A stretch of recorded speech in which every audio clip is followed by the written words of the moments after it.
With the coronavirus pandemic and the shelter-in-place order put into effect, there have been a lot of questions that we've been receiving from viewers and the public on whether or not these actions have infringed upon our rights as Californians. Here to help answer those concerns is legal attorney Craig Fontaine Ashton from Ashton Price. Craig, thanks for joining us this morning. Let's get right into the questions. Governor Newsom has significantly limited Californian social interaction and business activity in light of the coronavirus pandemic. However, some people are questioning what the legal basis for these limitations are. Can you give us some more insight on this, Craig?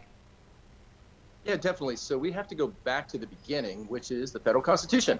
And this will be good for your Jeopardy game and for the viewers' Jeopardy game. So bottom line is that we have 10 amendments. So it's called the Bill of Rights. So we have the First Amendment. Everybody knows that, free speech. Ultimately, we have the Second Amendment, right to bear arms. But nobody really knows about the 10th Amendment. And the 10th Amendment says that if the federal Constitution doesn't keep a power, the states get to exercise it. And that's how we get police power, which is health, safety, and welfare.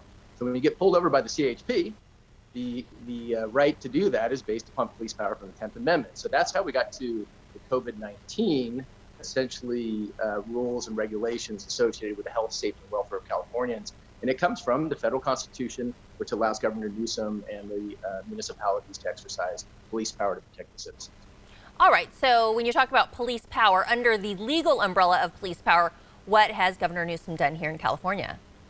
Yeah, so basically it kind of started out in San Francisco. Mayor London, basically what she did is she said, look, we should have essential activities and essential businesses.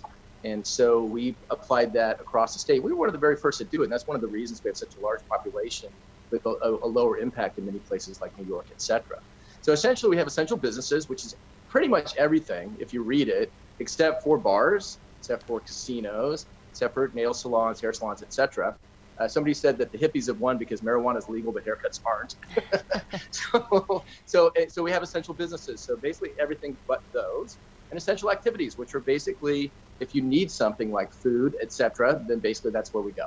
And so you can do those things within limitations, which is social distancing and wearing a mask in the appropriate place. So when we talk about what qualifies as essential activities and essential businesses, I guess you really kind of have to go over it with a fine-tooth comb and figure out what category your business may fall into.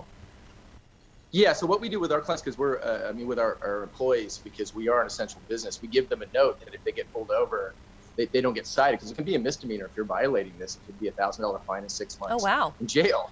And if you go to, let's say, San Francisco and you're from Sacramento County, you go on vacation and somebody calls you in, then technically speaking, they could keep you from going back to your residence. So you have to pay attention to this. I don't think that's ever going to happen to anybody, but police power would allow for that. Right. All right. So Governor Newsom has designated 4 phases of coronavirus. Can you walk us through those? Yeah, so the 4 phases. So right now, Sacramento County, Darrell Steinberg was on the show. I love that guy. I think he's a great politician. And at the end of the day, so phase 1 is stay at home, right? Phase 2 is, all right, we've kind of controlled the pandemic. So now we're going to open up some retail. So the Galleria is opening up, et cetera. Maybe restaurants, you can do in-room restaurant dining, but with masks. So essentially, we're going to open up a little bit in phase 2, but you're still going to social distance and wear masks where required. People go, why do I have to wear a mask? Well, the same reason you have to wear a shirt. Because no shirt, no shoes, no mask, no service. And if a business wants you to wear a mask, it's not the government doing that, it's the private business.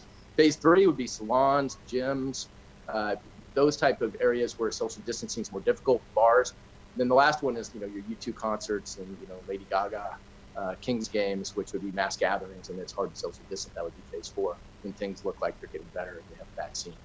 So we're still kind of at the beginning of that. And when we talk about it, there's a lot of discussion around how each county is kind of treated differently based on how other counties are operating differently. What exactly is a county variance? Yeah, so county variance, it's a great idea because we have 58 counties. Modoc County is different from LA County, and Sacramento County is different from Shasta County.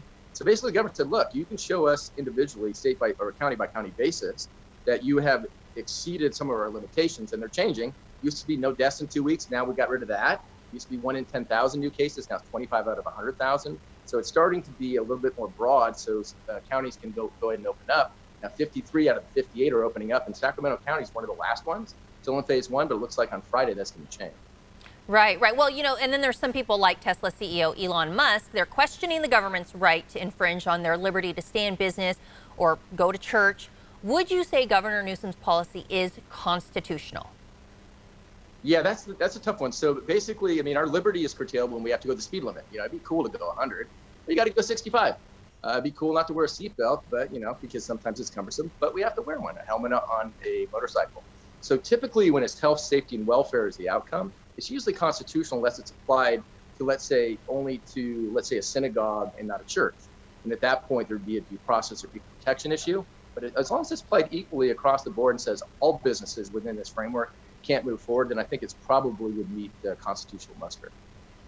All right, Craig, a lot of great insight there from you. Where can our viewers go for more information and legal advice from you? Well, yeah, you can call Ashton Price, go to ashtonprice.com or Ashton Price LLP, or I have a radio show called All Things Legal on Thursdays and Fridays on the Wall Street Business Network. You can listen there as well. All right, Craig, I appreciate you breaking down some of this stuff for us. We've got to keep up to date on what's all these changes. Appreciate it. Your Jeopardy game has improved, for sure. All right. Take care. This interview involves commercial content. The products and services featured appear as paid advertising.